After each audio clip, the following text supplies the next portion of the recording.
Hello everyone. Thanks for visiting the channel. It's hard to believe, but a whole year has passed since I purchased my 2017 Chevy VOLT. So in the course of this past year, I've put about 8,412 miles on my Chevy VOLT. And of that 8,412 miles, 8,133 of those miles were on battery electric power. 279 miles were put on via the gas generator, generating the electric that I needed to keep the car moving. I should mention that there were only 2 or 3 times in the course of the year where I totally depleted the battery and the generator automatically kicked in. Some of those 279 miles were done with me purposely turning on the generator to go up a hill, something of that type, and save on the battery. Let me start off by talking about the situation where the gas generator was being used. It looks as if I'm going to be running roughly every 6 months before topping off that 9-gallon tank. In December, I pumped in 6.34 gallons, and just now, here in June, I added 5.27 gallons, which means I used a total of about 11.6 gallons of gas for the year. Now, when we start taking these numbers together and start trying to calculate miles per gallon, things get really interesting. In the first 6 months of the year that I had the car, I averaged 37.6 miles per gallon. Didn't seem too bad to me.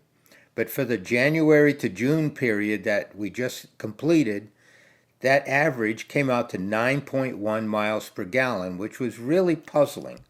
Needless to say, I was pretty shocked when I saw this 9.1 miles per gallon.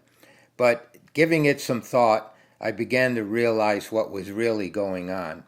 Most of this past 6 months was in cold weather, in that January, February, March period, and it turns out that Volt's battery maintenance program starts that gas engine whenever the temperature gets below 32 degrees.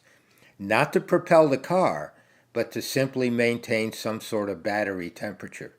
And that's why I ended up using more gas without really propelling the car during that period of time. It would be nice, but I have not figured out a way to separate the gas generator usage for battery maintenance versus propelling the car. So for now, I just have to realize that there are going to be plenty of times when I'm using gas for the generator and not really moving the car with that at all. Now let's take a look at the battery usage portion of this equation here.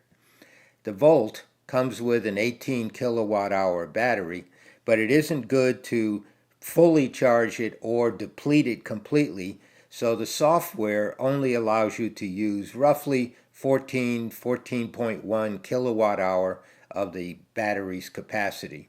The range that's estimated and provided by General Motors is around 53 miles per charge, somewhere in that range. The actual range varies considerably based on the ambient temperature and the terrain and how you drive the car and so on. As mentioned before, we put about 8,133 electric miles on the car this year, and if you do the math, that works out to about 2,070 kilowatt hours that have to be put back into that battery. And our electric rate here in Pennsylvania currently is about 14 cents per kilowatt hour. So a little bit of light-duty math here works out to about $290 at most that we spent on electricity to put back into the car. Now, when I say at most, that's because we picked up some free charging along the way, we utilize regenerative braking a lot, and just plain drive conservatively.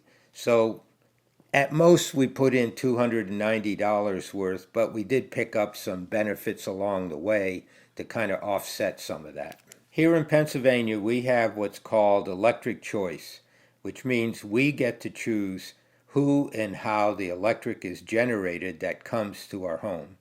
In my case, I'm using a source that is totally 100% renewable, specifically via wind.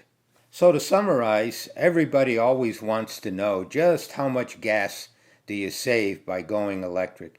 And in my case, I'm estimating it's probably around $500 or so for the entire year.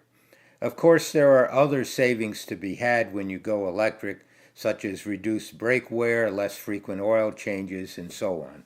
As mentioned in my 6-month update, the savings simply will not offset the added cost of the car. That being said, I got into all of this simply to experience and learn about the technology. In order to keep the cost of the vehicle down, I purchased a used one, a 2017 that was 14 months old and had 29,000 miles on it at the time. It most certainly has been an experience, and I'm so happy that I got into it. I urge all of you to find an opportunity to go for a test drive and just experience what it's like driving electric, because it is totally different than what we've been doing for years with our gas cars. So thank you very much for visiting the channel. If you get a chance, subscribe, and I'll catch you on the next one.